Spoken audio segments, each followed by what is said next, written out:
नमस्कार दोस्तों, सबको रैपिड एजुकेशन के एक और क्लास में स्वागत है। आज की क्लास में हम प्राकृत भाषा अथवा द्वितीय प्राकृत के बारे में पढ़ेंगे। पिछले क्लास में हमने जो भी पढ़ा है वो आप सभी लोग याद कर लीजिए। पिछले क्लास में हमने हिंदी भाषा और उसके विकास के बारे में पढ़ा है। प्राचीन भारतीय आर्य भाषा, उसका कालखंड, वैदिक संस्कृत, लौकिक संस्कृत, मध्यकालीन भारतीय आर्य भाषाएं, प्रथम प्राकृत, द्वितीय प्राकृत, तृतीय प्राकृत, ये सब, और पाली अभिलेखी प्राकृत के बारे में विस्तार से पढ़ा है। अब हम द्वितीय प्राकृत अथवा प्राकृत के बारे में पढ़ेंगे। प्राकृत भाषा अथवा द्वितीय प्राकृत। प्राकृत भाषा के संबंध में विविध विद्वानों में मतभेद रहा है। एक वर्ग मानते हैं कि संस्कृत जब साहित्य भाषा रही है उसी वक्त के जनसाधारण की भाषा प्राकृत रही है। वो इसलिए ऐसा मानते हैं कि संस्कृत नाटकों में निम्न श्रेणी के पात्र द्वारा प्राकृत का प्रयोग करते थे।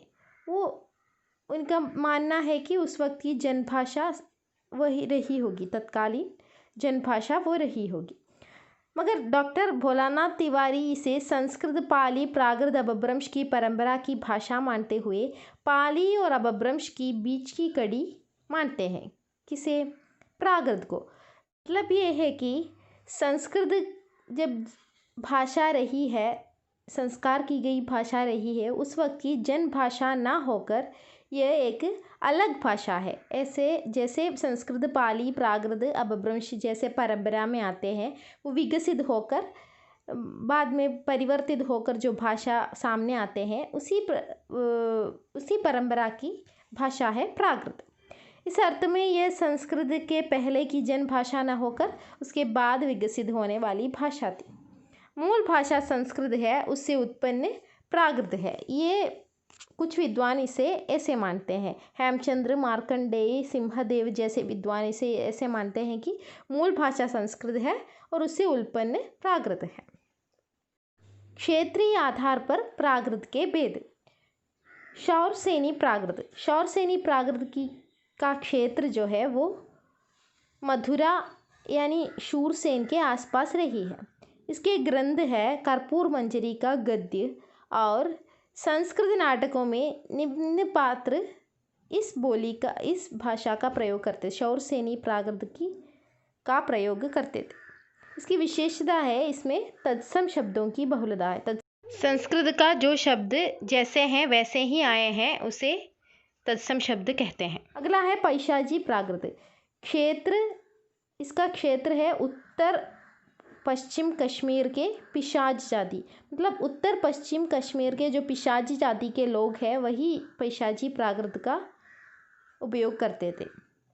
इनके ग्रंथ है गुणाढ्यका, वृहत कथा संग्रह और कुछ नाटकों में पैशाची प्राकृत का प्रयोग हुआ है। अगला महाराष्ट्रीय प्राकृत। महाराष्ट्रीय प्राकृत का क्षेत्र आप लोग जानते हैं महाराष्ट्र रही है।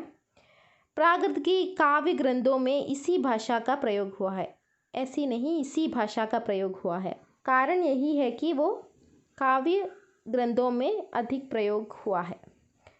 इसका ग्रंथ है गाहा सदसई। गाहा नामक कवि की रचना है गाहा सदसई और रावण वहो यानी रावणवध रावरसेन की रचना है और बज्जालग जयवल्लभ की रचना है। अगला है अर्धमागधी प्राकृत। अर्धमागधी प्राकृत का क्षेत्र मागधी और शौरसेनी के बीच प्राचीन कौशल के आसपास रहा है। इसका प्रयोग जैन साहित्य में हुआ है। जैन साहित्य आप लोग जानते हैं, वो विस्तार से हम हिंदी साहित्य के इतिहास में पढ़ेंगे। मागधी प्राकृत। इसका क्षेत्र मगध के आसपास रही है। प्रयोग संस्कृत नाटकों में निम्न पात्र द्वारा हुई है।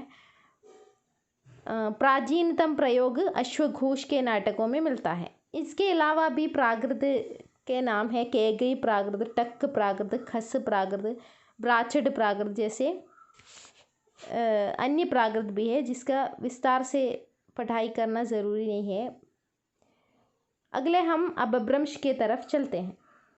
अथवा तृतीय प्राकृत, इसके कालखंड आप लोग देख लीजिए, 1000 ईस्वी तक है।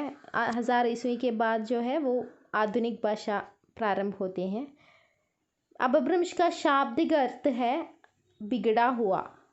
जो भाषा बिगड़ी हुई आती है वो उसके अर्थ में अपभ्रंश का प्रयोग हुआ है।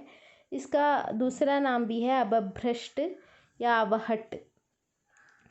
प्राकृत से अपभ्रंश का विकास हुआ और इससे भारतीय आर्य भाषाओं का, प्राकृत से अपभ्रंश आया है और अपभ्रंश से क्या है, भारतीय आर्य भाषाओं का विकास हुआ है।